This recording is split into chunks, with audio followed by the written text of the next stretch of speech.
عمرہ کر کے میرے مولا مکہ میں ہی رہے. میرے مولا مکہ میں آ کر اپنی نانی جناب خدیجہ الکبریٰ کے گھر میں آ کر قیام کیا اور اپنی جدہ جناب خدیجہ الکبریٰ کے گھر میں قیام کیا. کتنا عرصہ قیام کیا؟ شعبان رہے، رمضان رہے، شوال میں رہے، ذیقعدہ میں رہے اور ذی الحج 8 تک میرے مولا اسی گھر کے اندر قیام پذیر ہوئے اپنی نانی جناب خدیجہ کے گھر میں. اور یہاں مولا بیٹھ کے ہر لمحے جو لوگ بھی عمرہ کرنے کے لیے آتے ان تمام قافلوں سے امام ملاقاتیں کرتے، ان کے چند چنیدہ لوگوں سے خواص کے ساتھ امام میٹنگز کرتے اور انہیں وہ لوگ یہاں پر جب آتے خانہ کعبہ میں اور انہیں اطلاع ملتی کہ امام حسین علیہ السلام مکہ میں موجود ہے تو وہ لوگ امام سے ملاقات کے لیے آپ کے پاس تشریف لاتے. جیسے آپ کے پاس تشریف لاتے امام آنے والے ہر قافلے کو بتاتے کہ میں مدینہ چھوڑ چکا ہوں، میں مکہ میں آ چکا ہوں اور میرا ارادہ دین کی رٹ کو قائم کرنا ہے. اور پھر مولا بتاتے کہ کیا تم دیکھتے نہیں ہو کہ حق پر عمل نہیں ہو رہا اور باطل سے روکا نہیں جا رہا. اور ایسے موقع پر ہر مومن کی یہ خواہش ہونی چاہیے کہ اللہ کے نظام کو نافذ کرے یہاں تک کہ وہ خدا سے جا ملے، یعنی کہ جامع شہادت کا نوش کر لیں. امام کوئی ڈھکے چھپے افراد میں یہاں پر نہیں آئے بلکہ امام یہاں پر آ کر اپنے اس پیغام کو ہر کسی کو بتاتے رہے. جتنے مہینے مولا یہاں پر رہے اتنے مہینے اتنے دن روزانہ امام یہاں بیٹھ کر آنے والے زائرین سے خطاب کرتے، آنے والے زائرین کو اپنا مقصد بتاتے اور دنیا بھر سے آنے والے جو سفیر تھے، آنے والے جو قاصد تھے ان کے خطوں کا جواب دیتے. اور امام حسین علیہ السلام یہی مکہ کی وہ سرزمین ہے کہ امام نے یہاں پر حج کے لیے احرام باندھا اور جب آپ نے دیکھا کہ یزید نے آپ کے قتل کے لیے یہاں پر حاجیوں کے لباس میں قاتلوں کو بھیج دیا ہے اور امام اگر یہاں مکہ میں ہی رہتے تو امام کا یہاں دفاع کرنا اس جنگل میں دفاع کرنے سے کہیں زیادہ بہتر ہوتا. یہاں رہتے تو امام یہاں پر رہ کر بہتر دفاع بھی کر سکتے تھے، لیکن کیوں یہاں سے گئے؟ وہ صرف اور صرف اس شہر کی حرمت کی وجہ سے.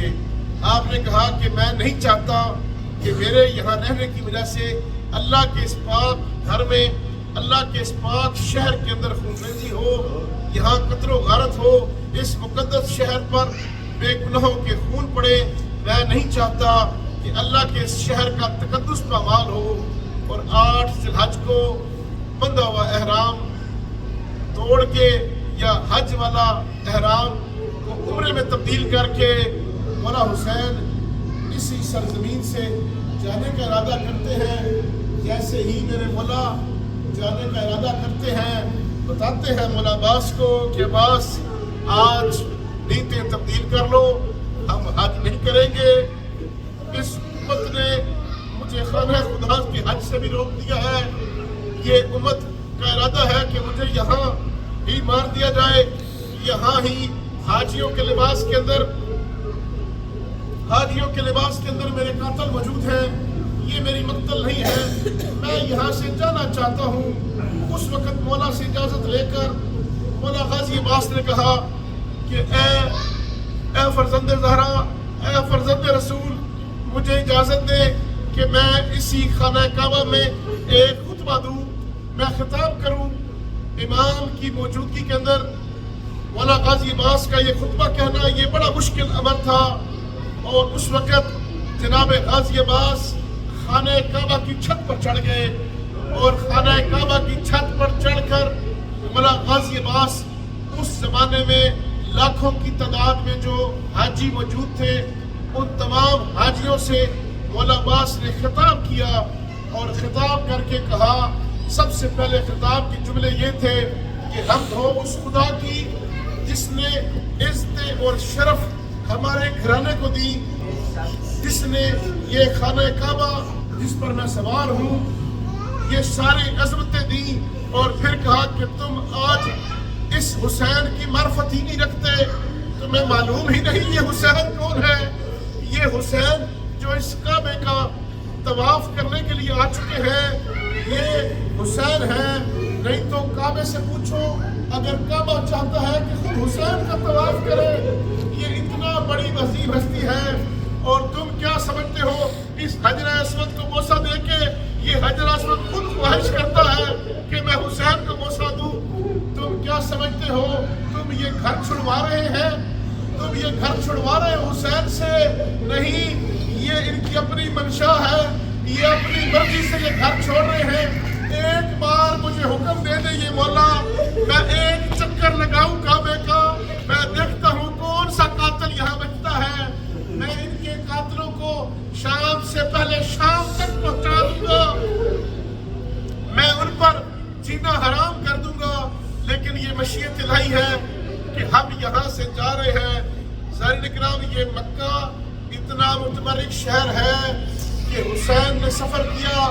یہ مکہ، یہ منا، یہ زمزم، یہ صفا اور مروہ اتنے بڑی جگہیں ہیں کہ جن کے بارے جب سید الساجدین اپنا کل کنبہ ذبح کروا کے دربار شام میں پہنچتے ہیں اور کہا جاتا ہے کہ اپنا تعارف کرواؤ، اور جناب امام سید الساجدین امام زین العابدین علیہ السلام جب ممبر پر جاتے ہیں تو ممبر پر جا کر بتاتے ہیں کہ اے لوگوں، اگر تمہیں میرا تعارف نہیں ہے تو میں اپنا تعارف کرواتا ہوں، میں ابن زمزم و صفا ہوں، میں ابن مکہ و منا ہوں، میں مکہ اور منا کا بیٹا ہوں۔ یہ کتنا بڑا مقدس شہر ہے جس کے اندر آپ زائرین موجود ہیں کہ ہمارے امام اس بات کو کہنے میں فخر کرتے ہیں کہ میں مکہ و منا کا بیٹا ہوں، میں زمزم و صفا کا بیٹا ہوں، میں اس شہر کا بیٹا ہوں، اور یہ شہر ہمارا ہے،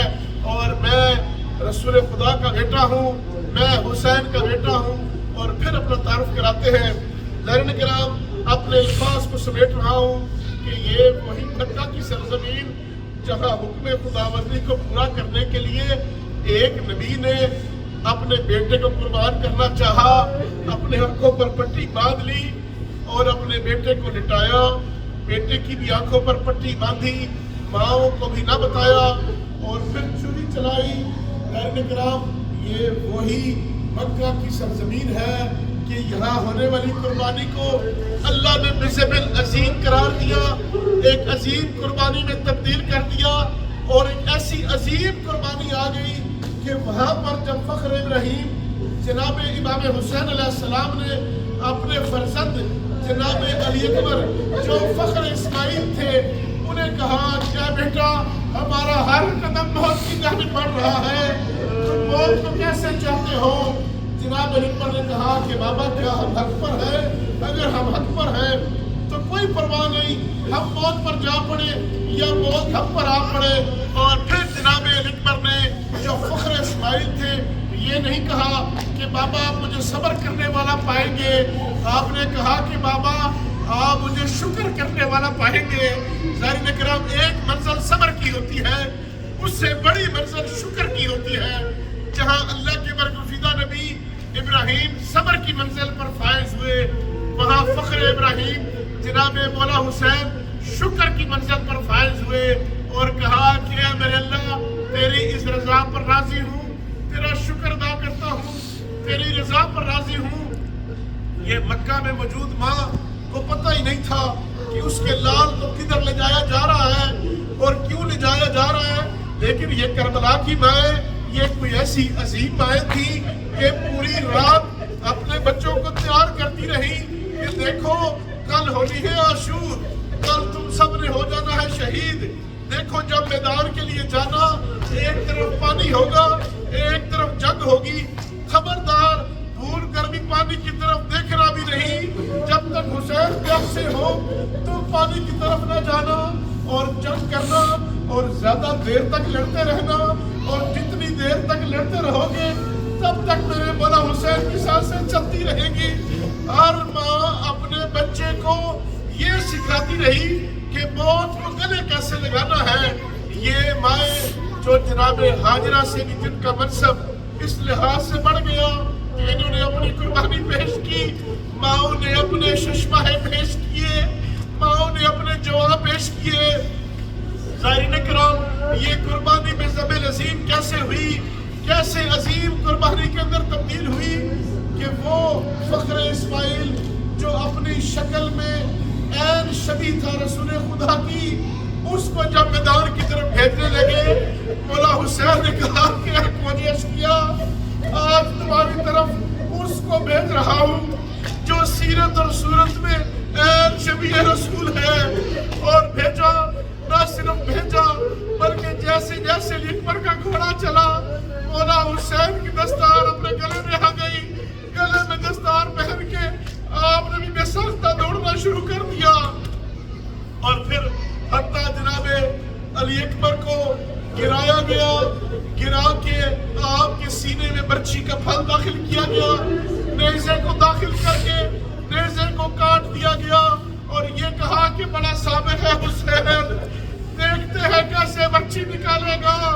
زائرین کرام، اس آسمان نے وہ منظر دیکھا کہ جیسے ہی مولا حسین اپنے بیٹے کی لاش پر آئے، ابھی چند قدم دور تھے کہ دوڑ رہے تھے اور بے ساختہ کربلا کی مٹی پر گر گئے، اپنے زانووں کے ساتھ چل کے حسین کی لاشیں علی اکبر کی لاشیں پر پہنچے اور لاشیں علی اکبر پر پہنچ کے اپنے ہاتھوں سے یہ برچھی نکالی۔ یہ وہ منظر تھا جب پورے ملائکہ، جب سارے انبیاء صف بنا کے دیکھتے رہے کہ یہ عظیم قربانی کیسے ہوتی ہے، اپنے جوانوں کو شہید کروا کے، اپنے مہمانوں کو مروا کے، اپنے دربانوں کو مروا کے یہ حسین اس منزل پر فائز ہوا کہ اپنی تلوار نے ہمیں دے کر کہا رضن میں قضائی و تسلیم لامر ہے، اے اللہ میں تیری تسلیم پر، میں تیری رضا پر راضی ہوں۔ اور اپنی مقتل گاہ کی طرف پہنچے حسین اور سر سجدے میں کیا اور کہا ہے میرے اللہ تو راضی رہ، اے میرے اللہ تو راضی رہ، یہ تیرا اسلام بچ جائے۔ حسین اپنا سب کچھ قربان کر چکا ہے کہ تیرا اسلام بچ جائے۔ اسلام بچ گیا اور گھر لٹ گیا۔ شبیر کا آخر زمانہ ہمارا اس مقدس سرزمین پر بیٹھنا، ذکر کرنا، تیرے پیاروں کا ذکر کرنا، تیرے انبیاء کا ذکر کرنا، تیرے معصومین کا ذکر کرنا اور کربلا والوں کا ذکر کرنا اپنی بارگاہ میں قبول و منظور فرما۔ اے کریم اللہ، ہمارا یہاں بیٹھ کے مکہ کی سرزمین میں آنسو بہانا ہمارے لیے نجات کا باعث قرار دے۔ اے کریم اللہ، تیرا ہی وعدہ ہے کہ جو غم حسین میں روئے یا رلائے یا رونے والی شکل بنائے، اس پر جہنم کی آگ کو حرام کر دوں گا۔ اور پھر تیرا ہی وعدہ ہے کہ مکہ کے اندر کیے گئے عمل، ہر عمل لاکھ سے اس کو ضرب دی جائے گی، لاکھ گنا اس کا اجر و ثواب بڑھ جائے گا۔ اے کریم اللہ، آج جو مجلس وفا کی، آج جو ذکر اذکار کیا اور جو ہمیں حسین میں آنسو بہائے، اے کریم اللہ اس سے ہمارے لیے تو شاخت قرار دے، ہمارے لیے باعث نجات قرار دے۔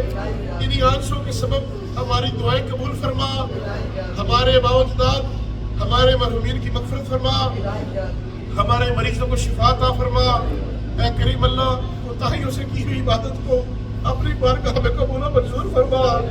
اے کریم اللہ، ہم پہنچ چکے ہیں مکہ میں، تیرے خاص گھر کے پاس ہیں اور تجھے واسطہ دیتے ہیں اس حسین ابن علی کا کہ جس نے اس غربت میں تیرے شہر کو اس لیے چھوڑا کہ تیرے شہر کی حرمت بچ جائے، تیرے دین بچ جائے، تیرا اسلام بچ جائے۔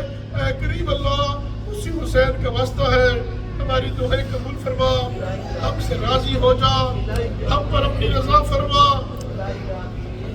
ہمیں اپنی خوشنودی حاصل فرما، ہمیں محمد والے محمد کو وفادار بنا، ہمیں متمسک کے گھرانے کے ساتھ۔ اے کریم اللہ، دنیا ظلم و جور سے بھر چکی ہے، بھیج اس منتقم کرار کو، وہ آئے، ہم اپنے مولا کی زیارت کریں، اپنے مولا کی زیارت کر کے اپنی آنکھوں کو ٹھنڈا کریں اور مولا کے قدموں میں جائے شہادت نوش فرمائے۔